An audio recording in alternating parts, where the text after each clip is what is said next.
¿Qué tal, señores? Muy buenas tardes y bienvenidos a En Casa de Herrero este lunes 11 de abril de 2022. Lunes santo, pero no con buenas noticias si hablamos de lo que concierne a la invasión de Ucrania.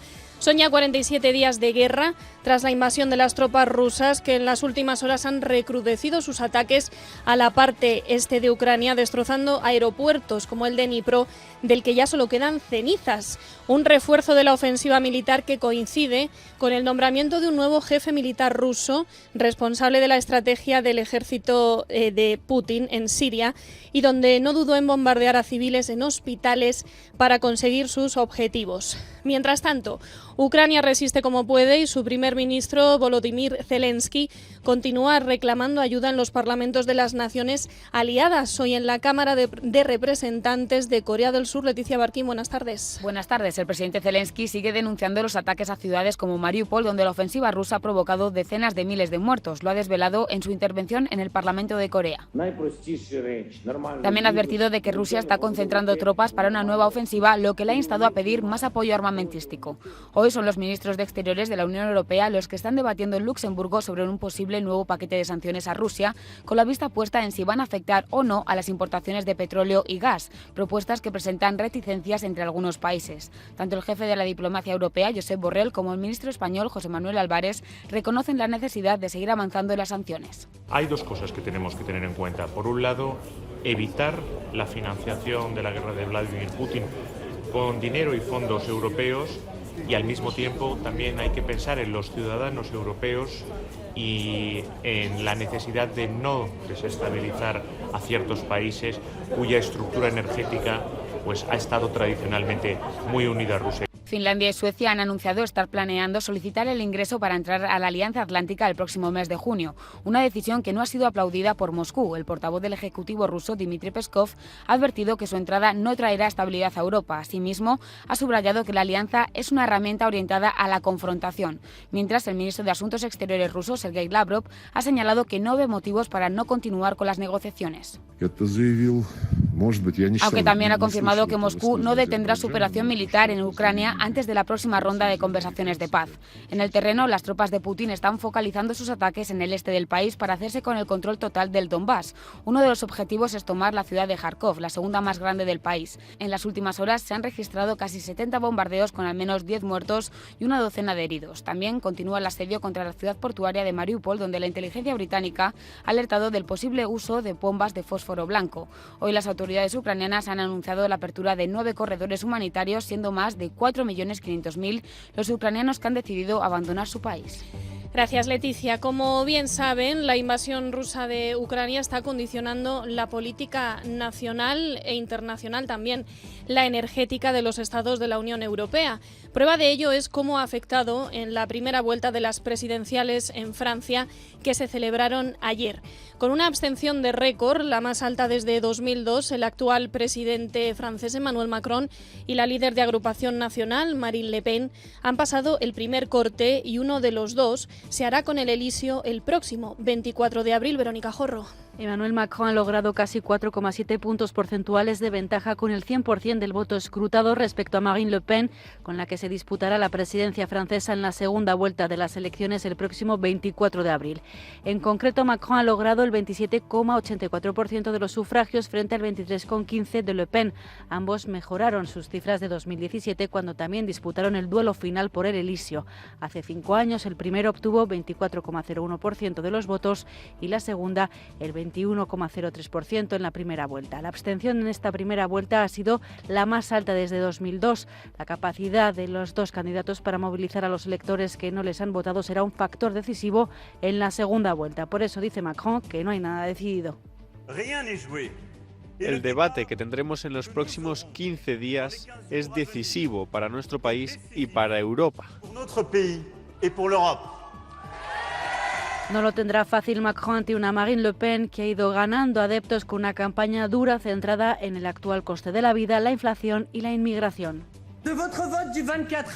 De su voto el 24 de abril dependerán finalmente las decisiones políticas del próximo quinquenio. Comprometerá a Francia durante los próximos 5 años.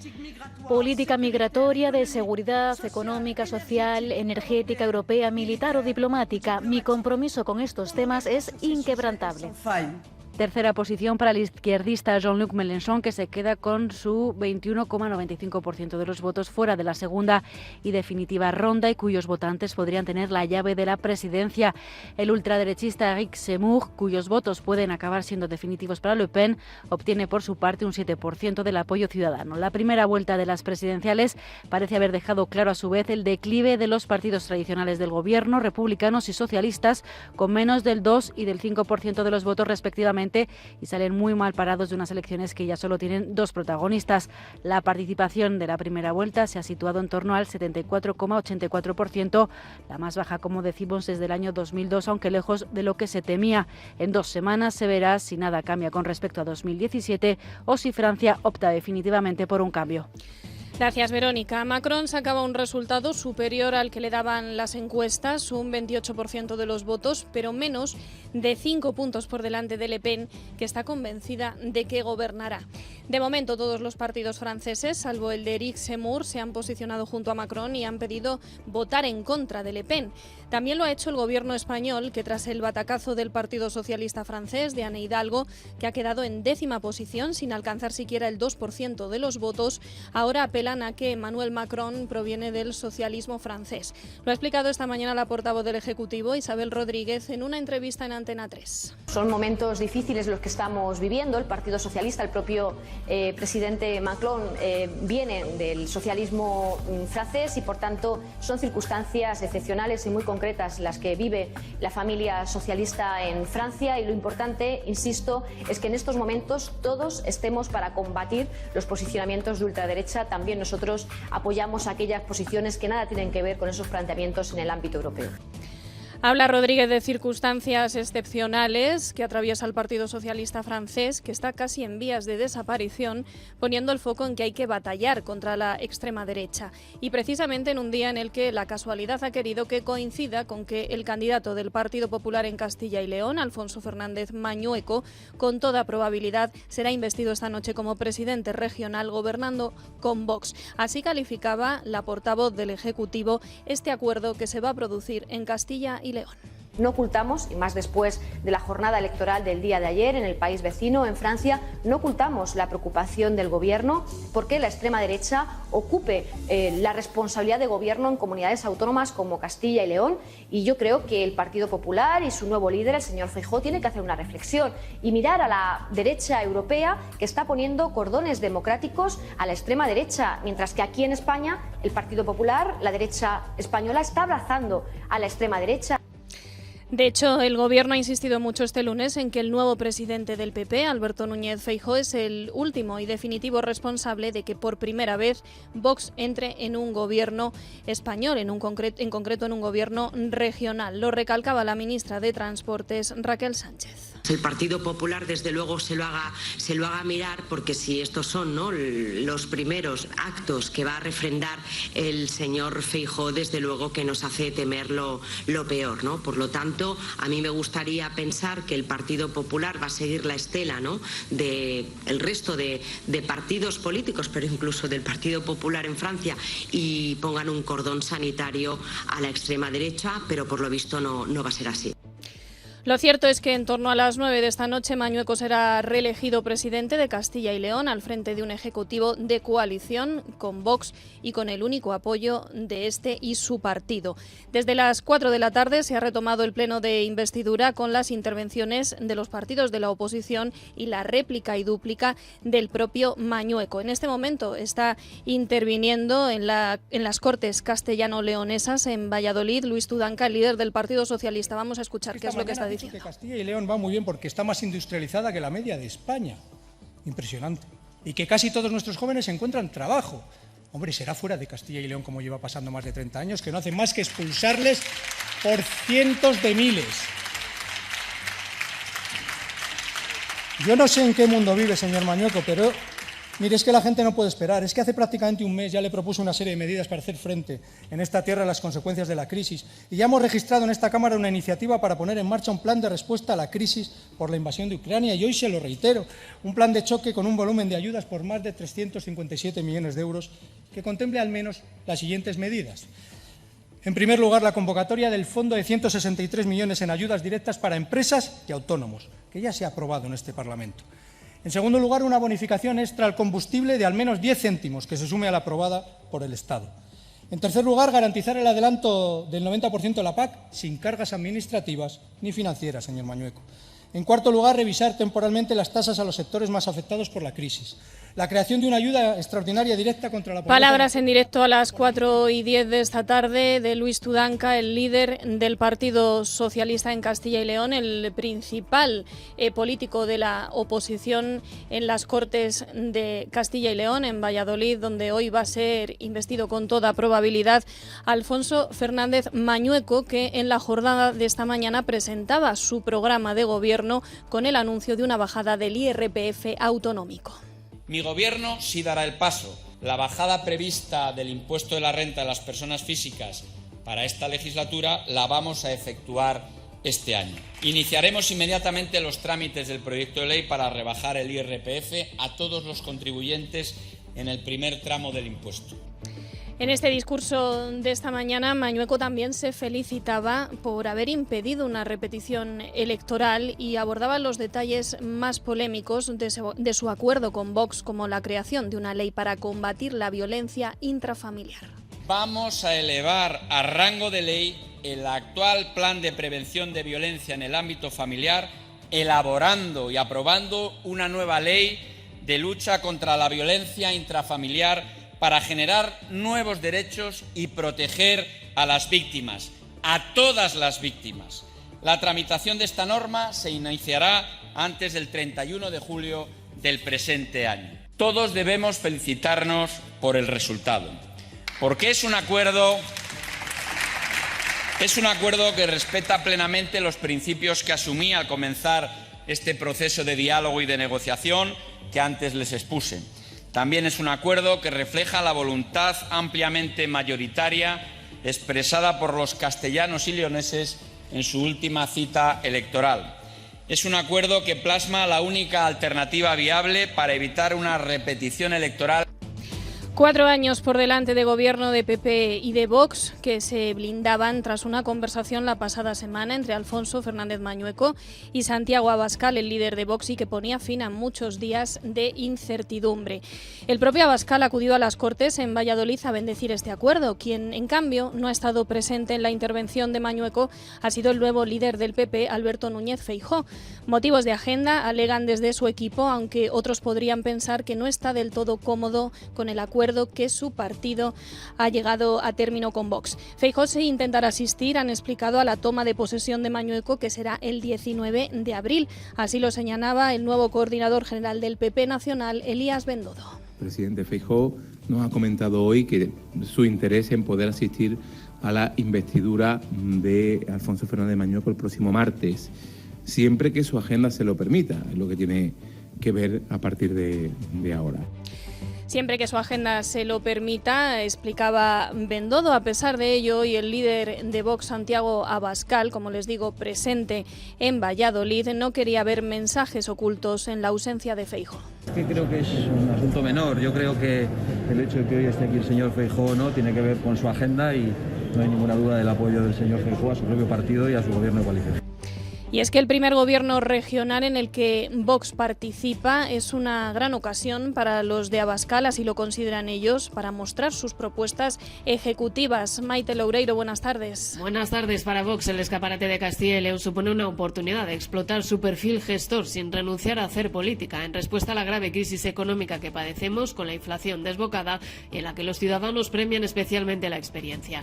Los de Abascal se juegan mucho en este gobierno, que servirá para demostrar que han venido a gobernar y no solo hacer ideología. Santiago Abascal, en declaraciones a la entrada del Pleno.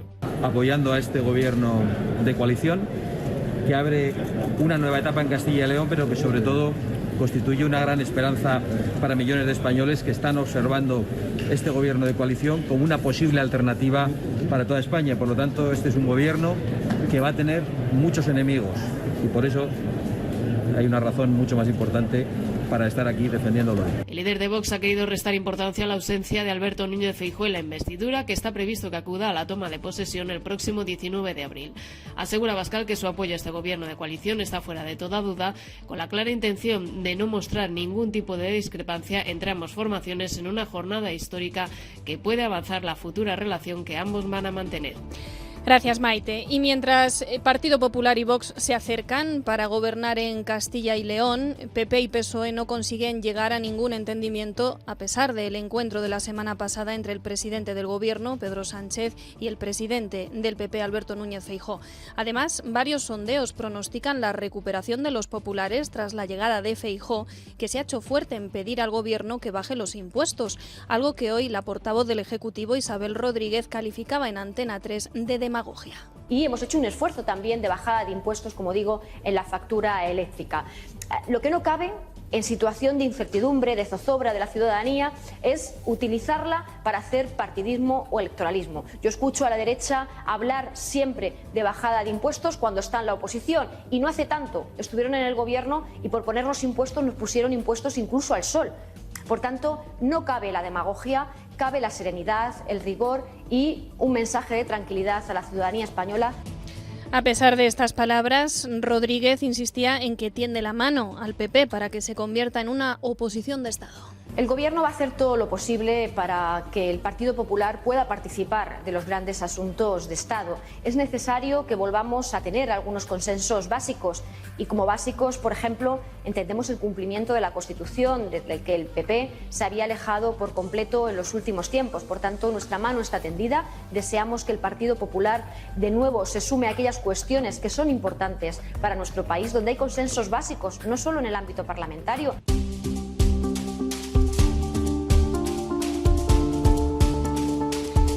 Son las 4:18 de la tarde de este lunes 11 de abril de 2022, en el que han pasado también más cosas. Repasamos ya el paisaje informativo de la jornada con Nayara Fernández. ¿Qué tal? Buenas tardes. Buenas tardes, Carmen. El PP de Madrid celebrará su Congreso Autonómico los próximos días 20 y 21 de mayo. Así lo confirmaba esta mañana el nuevo coordinador general de los populares, Elías Bendodo.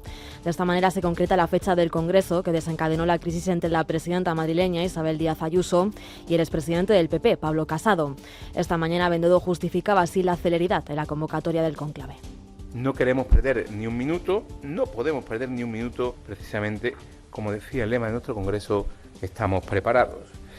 También en la próxima fecha habrá una reunión del Comité Ejecutivo Nacional para seguir avanzando en los nombramientos y también en la ratificación de algunas fechas de los congresos regionales. En esa cita Ayuso será proclamada, muy probablemente sin más rivales, como presidenta del PP de Madrid. Precisamente esta última agradecía hoy en Twitter a Alberto Núñez Feijóo la rapidez con la que ha convocado el Congreso y decía que esta cita servirá para mantener viva la ilusión generada con su victoria en las autonómicas hace casi un año. Y más cosas porque un juez ha acordado imputar por un presunto delito de malversación a la extrabajadora de prensa de Podemos, Gara Santana.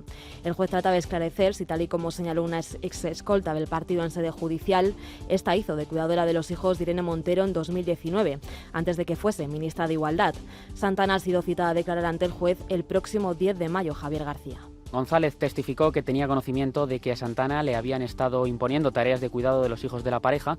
Además, la exescolta volvió a confirmar en su cita judicial que tuvo que hacer funciones que no estaban en sus competencias laborales, como las de chofer de Montero y de sus familiares, así como realizar otros recados.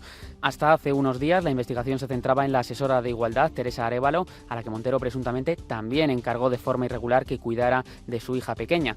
El titular del Juzgado de Instrucción número 42 de Madrid mantiene abierta una investigación contra Arévalo y contra la propia Irene Montero por el presunto delito de administración desleal. Ahora se amplía el listado de investigados con Santana, a la que el juez ha citado a declarar el próximo 10 de mayo por un presunto delito de malversación.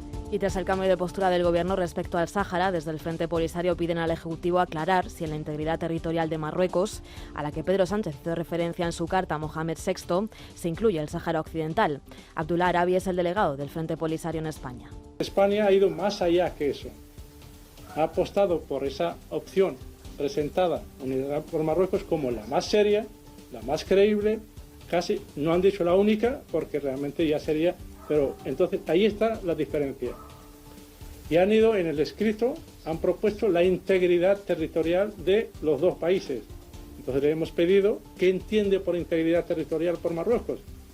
Si son sus fronteras reconocidas internacionalmente o dan por hecho que el Sáhara forma parte de Marruecos. Durante una rueda de prensa esta mañana, Arabia ha dicho que España se equivoca al ponerse del lado de Marruecos en esta cuestión. Además, el delegado se ha reafirmado en la decisión anunciada este domingo por el Frente Polisario de suspender las relaciones políticas con nuestro país.